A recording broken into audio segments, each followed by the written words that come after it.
palavra que nós vamos ver nessa noite, e é muito interessante, onde nos diz lá em Lucas capítulo 14, verso 34b. Aquele que tem ouvidos para ouvir, ouça. Aquele que tem ouvidos para ouvir, ouça. Vamos falar juntos? Aquele ouça.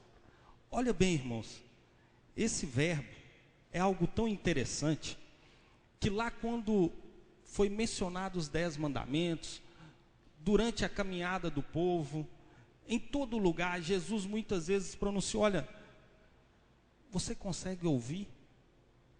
Ouve, ó Israel. O quão difícil é nos dias de hoje ouvirmos. É muito difícil. E olhe bem para os irmãos verem, algo muito interessante, quando nós pegamos o significado da palavra ouvir, que quer dizer entender, perceber os sons, pelo sentido do ouvido, da audição, atender, escutar. É interessante vermos que com essa situação ocorre alguns sinônimos nessa palavra, mas eu quero que os irmãos atendem para o seguinte: o significado da palavra perceber, que é interessante quando nós vemos que é aprender pelos sentidos. E quando nós conseguimos fazer isso, é interessante porque às vezes um está aqui na bateria, outro no contrabaixo, e existe algumas pessoas aí que não identificam nenhum som desse. Para ele não faz diferença a bateria, do contrabaixo, da guitarra. E existem algumas pessoas que é interessante ainda. Se passar um carro ali na rua, ele sabe se é um carro, se quem está dirigindo é um homem ou uma mulher. Ele consegue perceber a marca do carro, e ele consegue perceber tudo. É interessante isso, não é?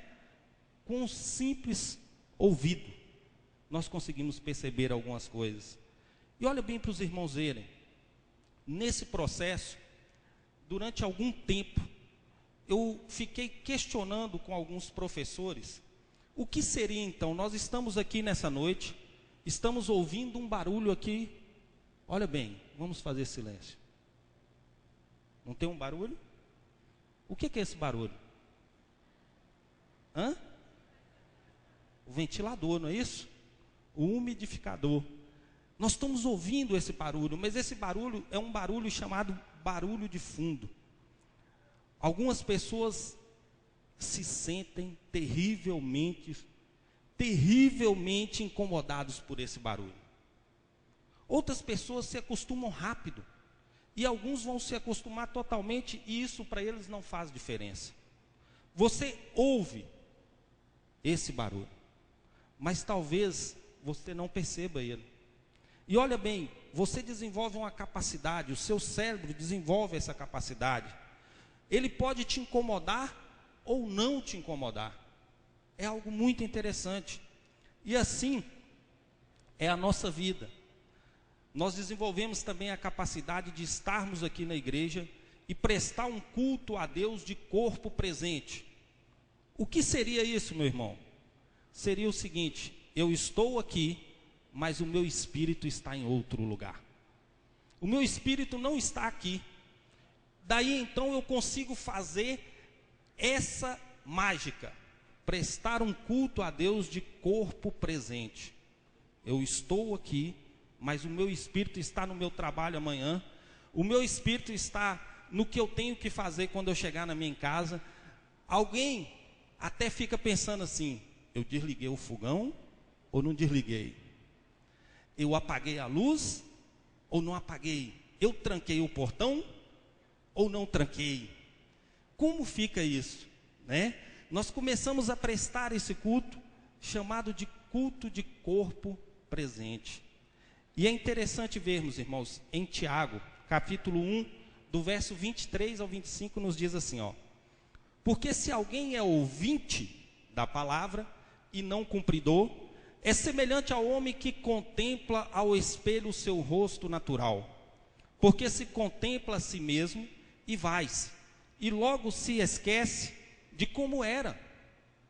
Aquele, porém, que atenta bem para a lei perfeita da liberdade, e nisso persevera, não sendo ouvinte esquecido, mas fazedor da obra, este tal será bem-aventurado no seu feito. Nós encontramos algumas regras aqui, irmãos. Encontramos que nós precisamos ser ouvintes. Encontramos que quando eu escuto, eu entendo, eu percebo, eu preciso ser cumpridor.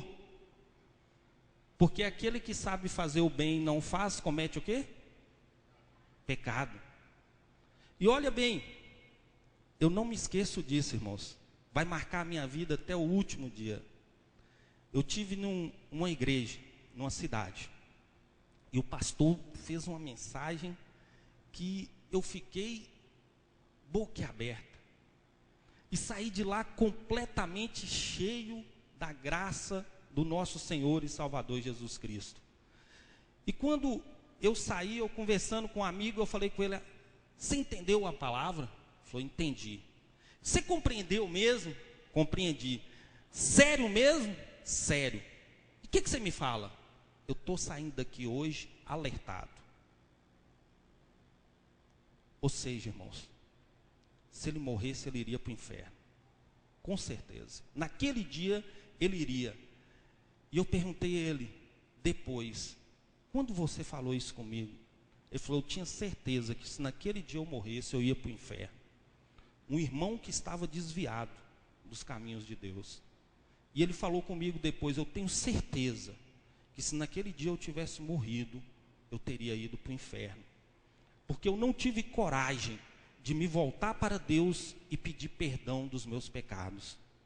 E olha bem, irmãos, quando nós fazemos todo esse processo de ouvir, de cumprir, de ser ouvintes, ele diz assim: não sejamos ouvintes esquecidos. Eu escuto aqui, chego em casa e esqueço tudo. Tudo.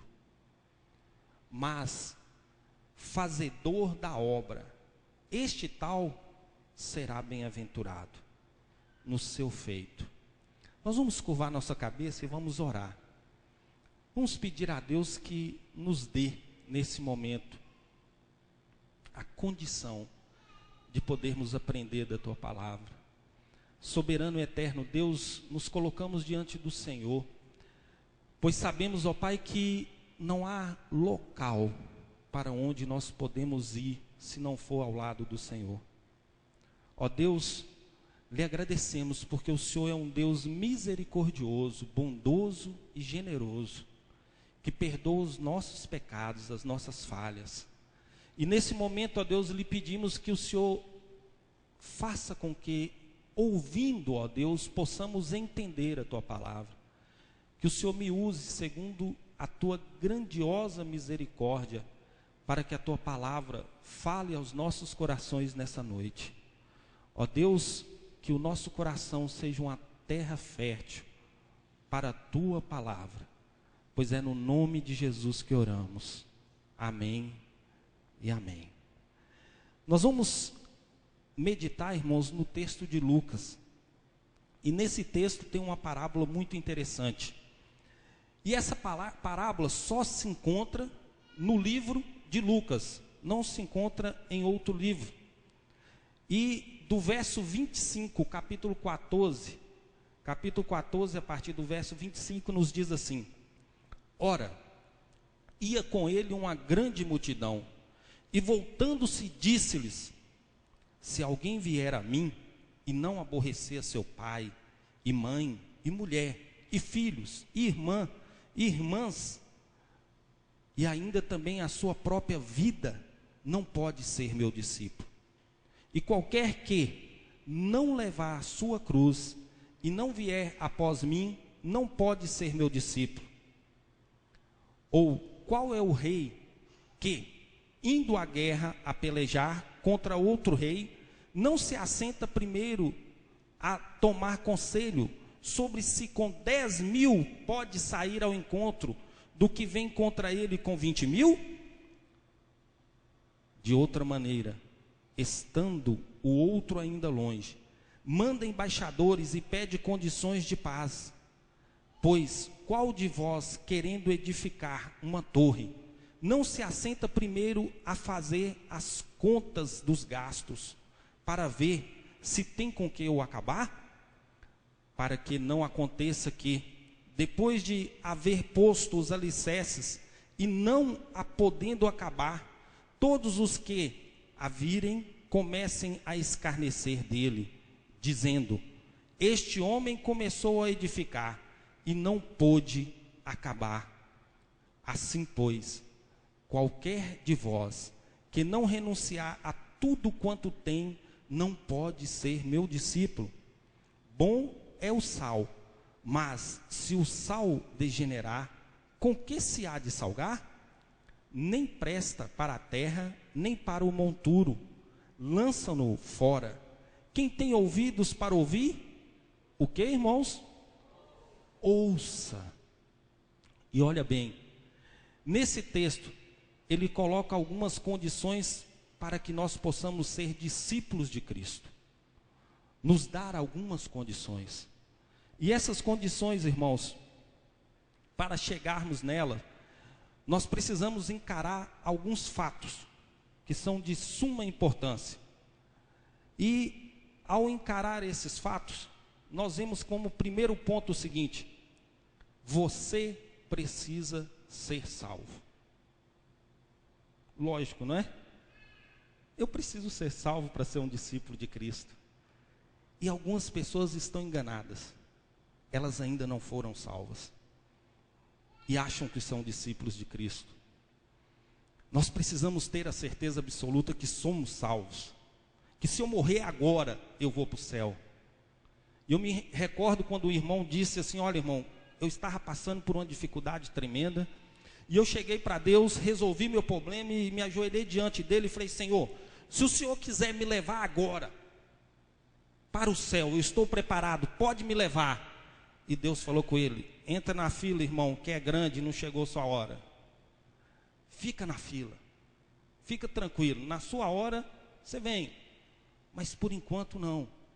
E nós precisamos ter essa convicção, irmãos. Você precisa ser salvo. Por quê? Romanos 6:23 nos diz o seguinte: porque o salário do pecado é o quê? A morte. Todos nós vamos morrer. E eu tenho que escolher se eu vou morrer e morrer, ou se eu vou morrer e viver. Eu tenho que fazer isso porque o dom gratuito de Deus é a vida eterna, por Cristo Jesus nosso Senhor. E nós temos o segundo ponto: você não pode salvar a si mesmo. Eu não conseguia entender o sacrifício de Cristo. Até o dia que eu tive um filho, eu comecei a entender. Imaginemos bem, nesse momento nós estamos aqui, e entraria ali alguns homens maus, com metralhadoras. E ele chegaria aqui e falaria assim: quem é o pastor dessa igreja? E ele falaria assim: ó, todo mundo pode sair, mas você vai escolher um dos seus 3 filhos para a gente matar.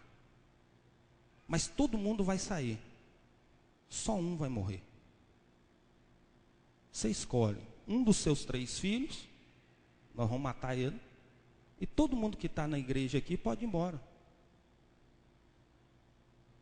Seria fácil isso, essa escolha? Seria tranquilo? Eu não me esqueço de uma reportagem onde uma mulher tinha 2 filhos gêmeos. E os sequestradores entraram na casa dela. E um dos sequestradores falou para ela: olha, você vai sair com um dos seus filhos. Você escolhe um e leva. Ela falou: não, libera os 2 e eu fico. Não. Você vai sair com um dos seus 2 filhos. E é bom sair rápido. Eu não me esqueço disso. Aquela mãe desesperada do lado de fora com um dos filhos. Quão difícil seria, irmãos, você não pode se salvar. Nada do que você fizer vale mais do que o sangue que Jesus derramou na cruz por nós. Não existe nada. Não existe valor que você possa pagar por isso. Se depois que o pastor escolher um dos seus filhos, ele morrer aqui, se eu pegar um dos meus e der para ele e falar, pastor, eu vou te dar aqui. O outro irmão vai levantar e vai falar assim, eu vou te dar o meu filho também, em lugar do seu filho. Nenhum filho vai suprir aquele filho. Se eu chegar para ele e falar assim, eu vou ser o seu filho agora, também não vai resolver o problema. Mas olha bem, irmãos, quando Jesus disse assim, sabendo que o homem, em Gálatas 2,16, não é justificado pelas obras da lei, mas pela fé em Jesus Cristo, temos também crido em Jesus Cristo para sermos justificados pela fé em Cristo, e não pelas obras da lei, porquanto pelas obras da lei, nenhuma carne será justificada. Terceiro ponto, o Filho de Deus morreu para salvá-lo, para salvar a mim, salvar a você, salvar todos nós. E olha bem para os irmãos verem. O quarto ponto nos diz, a palavra de Deus mostra como você pode ser salvo. E as pessoas precisam ler a palavra de Deus. Se você não ler a palavra de Deus, se você não buscar o entendimento dessa palavra, você não vai conseguir crescer na sua vida. Quando as pessoas falarem para você, olha, é isso, você vai. É aquilo, eu estou indo. Você não vai ter fundamentos se você não conseguir ver na palavra de Deus isso. Como é o caminho. E olha bem, um texto aqui em João 3, em Romanos 10, 9, nos diz assim, a saber, se com a tua boca confessares ao Senhor Jesus e em teu coração creres que Deus o ressuscitou dentre os mortos, será salvo. Amém, irmãos? Se com a minha boca eu confessar, é bem simples, e em meu coração eu crer, eu acreditar, eu ouvi, eu entendi, eu percebi, eu consegui ver todas as coisas, e então eu acredito. Eu fui convencido a crer em Jesus Cristo. E eu sigo Ele, porque eu creio nele. E nós podemos ver então como quinto ponto, vivemos a vida cristã pela graça de Deus. Isso é maravilhoso, irmãos. Essa graça de Deus invade a nossa vida. Se não fosse a graça de Deus, o que seria de nós? Onde estaríamos agora? Como estaríamos? Em 1 João 1,9 diz assim, se confessarmos os nossos pecados, Ele é fiel e justo para nos perdoar os pecados e nos purificar de toda a injustiça. Toda, sem exceção. Não existe limite para essa graça. Não existe pecado maior do que o sangue de Jesus. Eu tinha um grande sonho de conhecer Las Vegas e o Grand Canyon. E esse sonho era algo grande na minha vida. E eu me recordo de um grande amigo meu que faleceu. E ele falou para mim um dia, mandou um e-mail para mim imenso. E ele falou assim no e-mail, no finalzinho: aquele que inventou a frase, o mais importante é competir, nunca sentiu o gosto da vitória. E eu diria que ele nunca sentiu o gosto de servir a Jesus Cristo. Nunca. Porque quando a empresa que eu trabalho, entre quase 3.000 empresas, selecionou 200 pessoas para ir, e eu estava entre os 200, e eu fiquei muito feliz de ir em Las Vegas, conhecer Las Vegas, estava planejando, maquinando, pensando, Como que eu vou fazer para não perder a oportunidade e conhecer o Grand Canyon? Como que eu vou fazer? E daí, irmãos, quando eu cheguei na reunião, eles falaram: olha, a SPN está dando um presente para todo mundo que vai. Tem duas opções: ou fazer um tour por Las Vegas, ou conhecer o Grand Canyon. Qual que vocês vão querer? Qual? Ainda precisa me perguntar? Era o meu sonho, irmãos. E quando eu cheguei lá, e eu subi em uma montanha de mais ou menos uns 150 metros, e eu cheguei lá no topo, e quando você olha de lá, você vê um buraco de 1000 metros aqui, outro de uns 700 metros aqui, lá embaixo passa um rio, do outro lado um outro buraco, muito fundo, e você olha longe, e lá no horizonte, você contempla uma montanha de mais ou menos 1000 metros de altura. Uma planície muito longa, some de vista. E eu fiquei pensando: Deus, eu te agradeço. Sentei lá naquela última pedrinha e falei assim: Deus, eu te agradeço que tudo que eu tenho, tudo que eu sou, tudo que eu vier a ter, foi pela tua graça sobre a minha vida. Foi pela tua misericórdia. E hoje, irmãos, a gente pode ver algumas coisas e contemplar essa graça magnífica de Cristo. Por quê? Porque os cristãos devem servir ao Senhor. Eles devem servir porque não há como, irmãos, nós pagarmos o preço que Jesus pagou na cruz por nós. Nós não temos como fazer isso. Olha bem para os irmãos verem.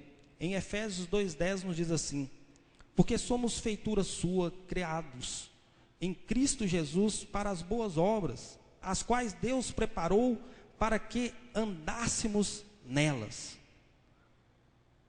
E olha bem, irmãos, como eu vou andar nessa obra? Como eu vou ser um discípulo desse Cristo? Nós lemos no texto lá algumas condições para que nós possamos ser discípulos de Cristo. E a primeira condição é negar-se a si mesmo e levar a cruz. Eu preciso fazer isso. Não é simples, não é fácil, mas é recompensador. Mas nos traz a vitória. E não é a vitória que o mundo oferece. Para mim ter vitória, eu preciso renunciar. Se eu não renunciar a algumas coisas, eu não vou ser vitorioso em outras. Eu preciso abrir mão. Eu preciso ser forte para renunciar. As pessoas têm dificuldade em renunciar. Têm dificuldade em abrir mão de lutar. Existem dificuldades. Olha bem para os irmãos verem. Quando eu deixo tudo, e o texto vai ali e fala assim: você vai deixar mãe, pai, irmão, filho, uma série de coisas.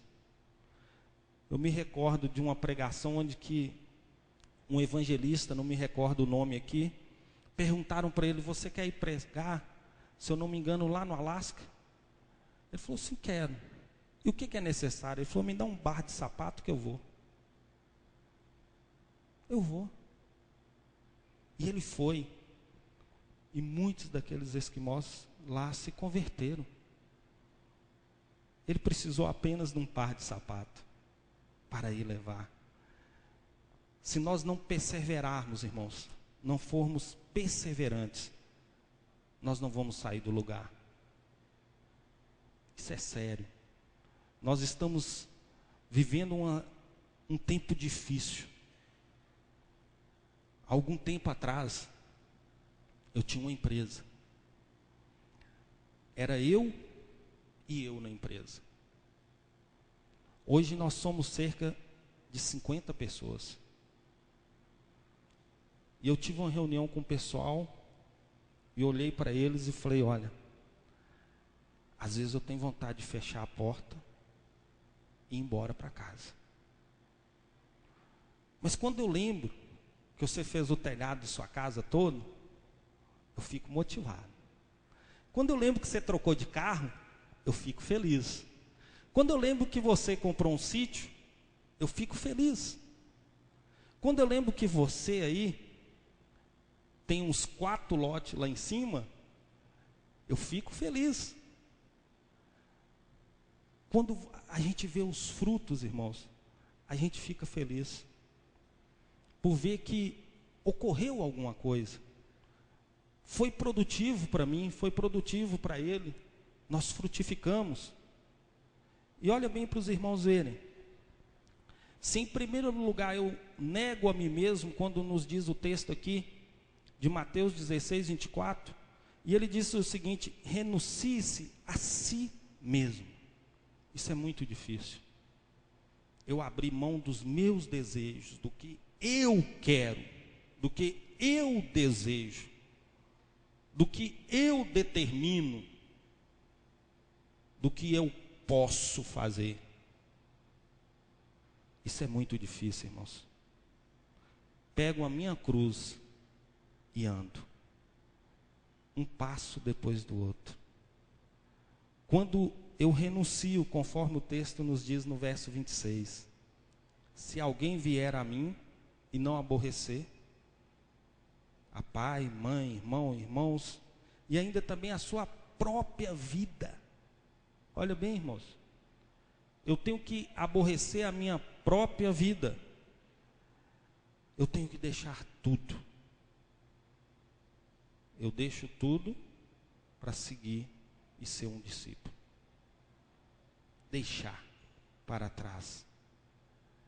Eu vou perseverar. Perseverar na minha decisão.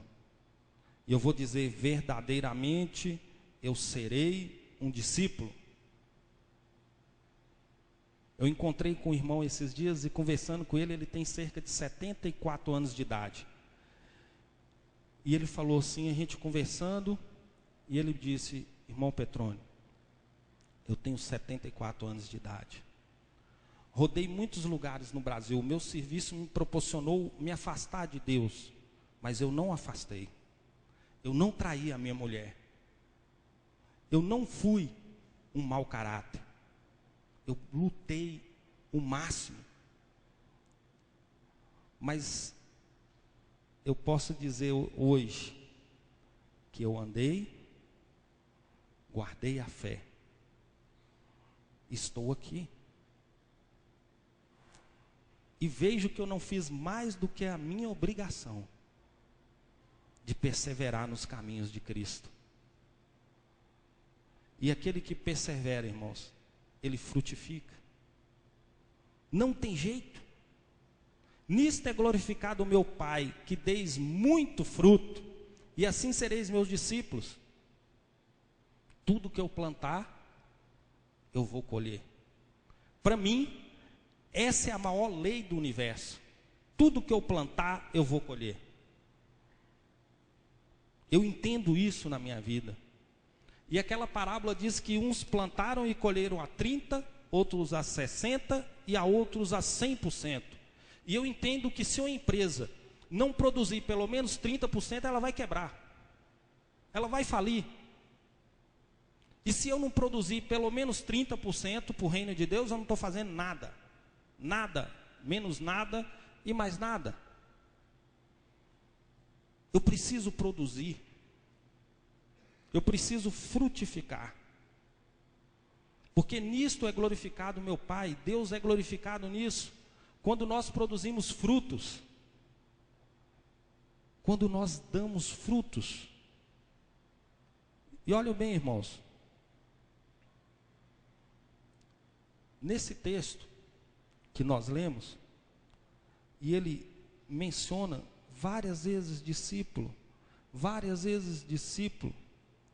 e é interessante vermos aqui, onde ele disse assim, olha, eu vou ler todo o texto para vocês entenderem, onde eu vou sair do capítulo 16 de Mateus, e vou chegar em Lucas, e vou ler constantemente, como se fosse só um texto.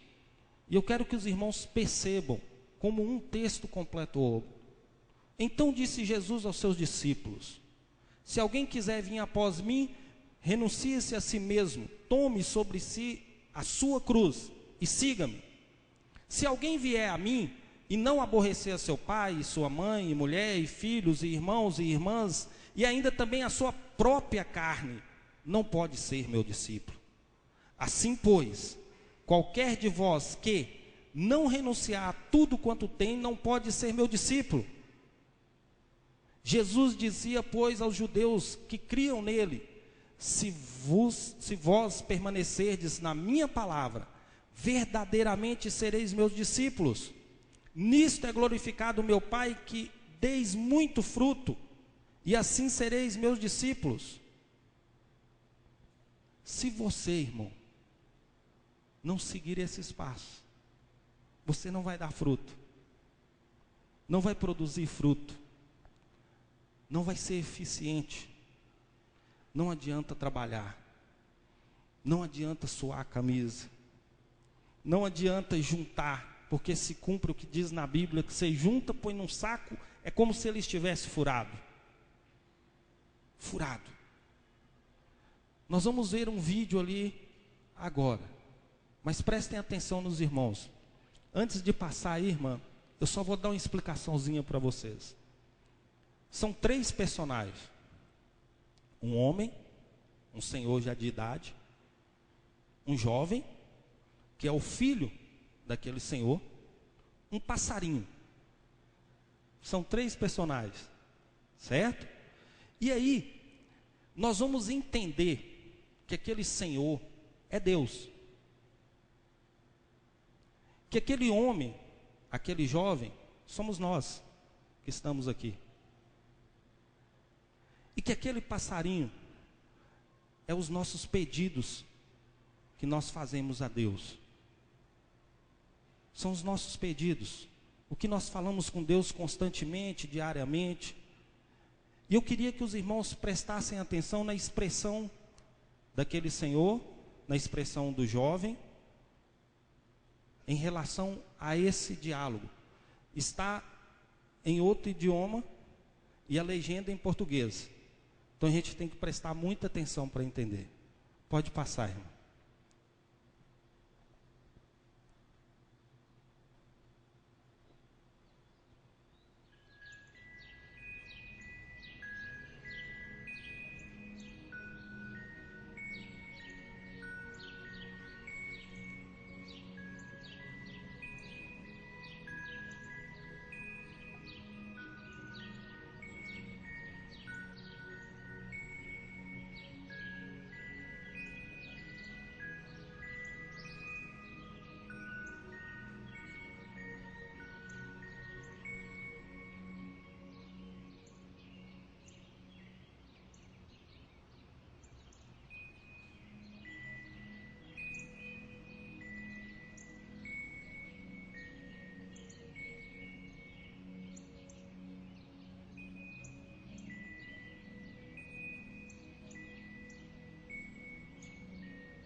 Τι είναι αυτό? Ένα σπουργίτι.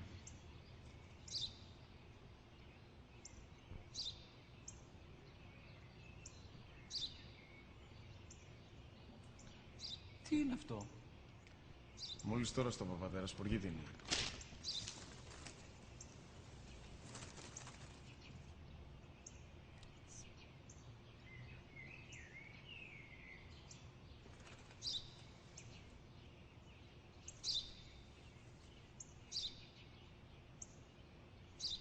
Τι είναι αυτό? O que é aquilo?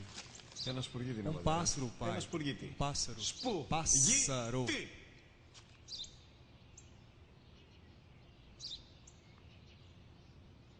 Τι είναι αυτό? O que é Γιατί aquilo? το κάνεις αυτό το πράγμα? Por que Μπορείς está να πεις fazendo τόσες isso? φορές σου είπα, είναι Eu ένα já lhe σπουργίτι. disse, é um Δεν το pássaro. Não καταλαβαίνεις. consegue entender?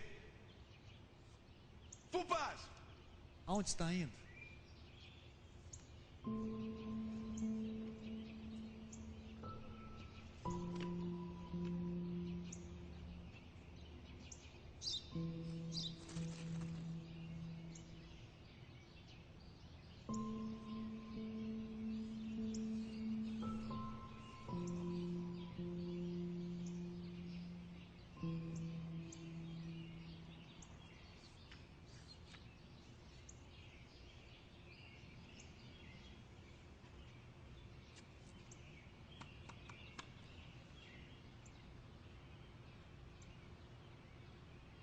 Δυνατά.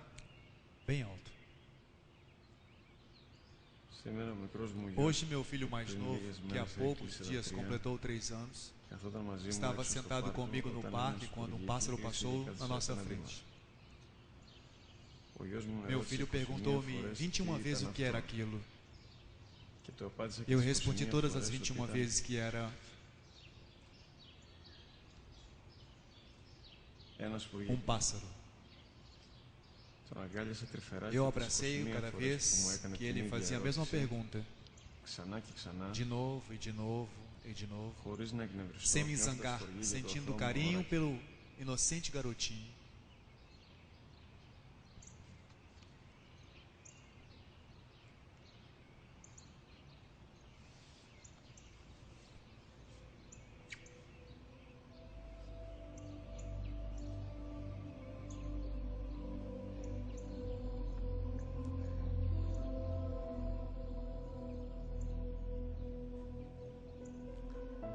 Aquele pai ali pergunta a seu filho: o que é isso?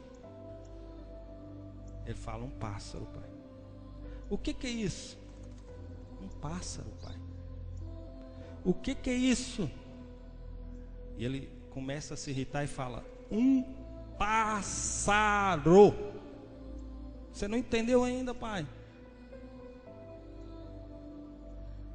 E depois daquele atrito ali, aquele pai levanta, vai lá, pega um diário. Pena que nós não temos esse costume, né? E traz o diário e dá ao filho para ler. E o filho começa a ler. E naquele diário está escrito: olha, 21 vezes, quando você era criança, você me perguntou o que era isso. E 21 vezes, com tranquilidade, eu te expliquei: é um pássaro, meu filho. E durante essas vezes que eu falava isso, eu te abraçava. E não me irritei em nenhuma vez. E aí aquele filho não tinha nada para responder. Eu entendo, irmãos, que quando Paulo escreve aos Coríntios, ele conseguiu entender isso. Ele conseguiu compreender quem era Deus. Como que a gente pode medir a altura, a profundidade, a largura ou o comprimento do amor de Deus? E ele fala aqui em Coríntios capítulo 5, verso 14 e 17. Verso 14 ele diz assim: porque o amor de Cristo nos constrange, julgando-nos assim, julgando nós assim, que se um morreu por todos, logo todos morreram. Assim que, se alguém está em Cristo, nova criatura é. As coisas velhas já passaram, eis que tudo se fez novo. Quantas vezes nós chegamos para Deus assim: é um pássaro. Você não entendeu não, Deus? Eu quero agora. E ele fala: sabe quantas vezes eu já falei com vocês? Quantas vezes eu te chamei? Quando nós chegarmos a esse conhecimento de Paulo aqui, irmãos, que o amor de Deus nos constranger, nós vamos produzir frutos a 30, a 60 e a 100%. Quando nós entendermos isso, o amor de Cristo, o valor desse amor, quando nós compreendermos isso no fundo da nossa alma, nós vamos agir igual aquele rapaz, falar nada, e vamos abraçar Deus e glorificar o nome dele. Vamos baixar a nossa cabeça e vamos orar. Santo e soberano Deus, a Ti pertence a honra, a glória, o louvor e a adoração. Glorificamos o teu nome, ó Deus, porque cremos no poder que há no nome de Jesus. Senhor Deus, lhe suplicamos que a tua palavra produza fruto em nossas vidas. Produza fruto, ó Deus, a 30, a 60 e a 100%. Porque eu entendo, ó Pai, o teu amor para conosco, em que o Senhor pegou o seu único filho e entregou-o na cruz para nos salvar. Senhor Deus, que o Senhor possa nos abençoar para que possamos ser determinados, possamos ser, Senhor Deus, perseverantes, firmes na fé, inabaláveis, para a glória, louvor e honra ao nome de Jesus. Que possamos permanecer em pé, ó Deus, para a glória do nome de Jesus. E que a tua graça, ó Deus, que excede a todo entendimento, que o teu amor, que ultrapassa todos os nossos limites, possa estar sobre nós, derramando a tua graça e a tua misericórdia. No nome de Jesus eu lhe peço. Amém e amém.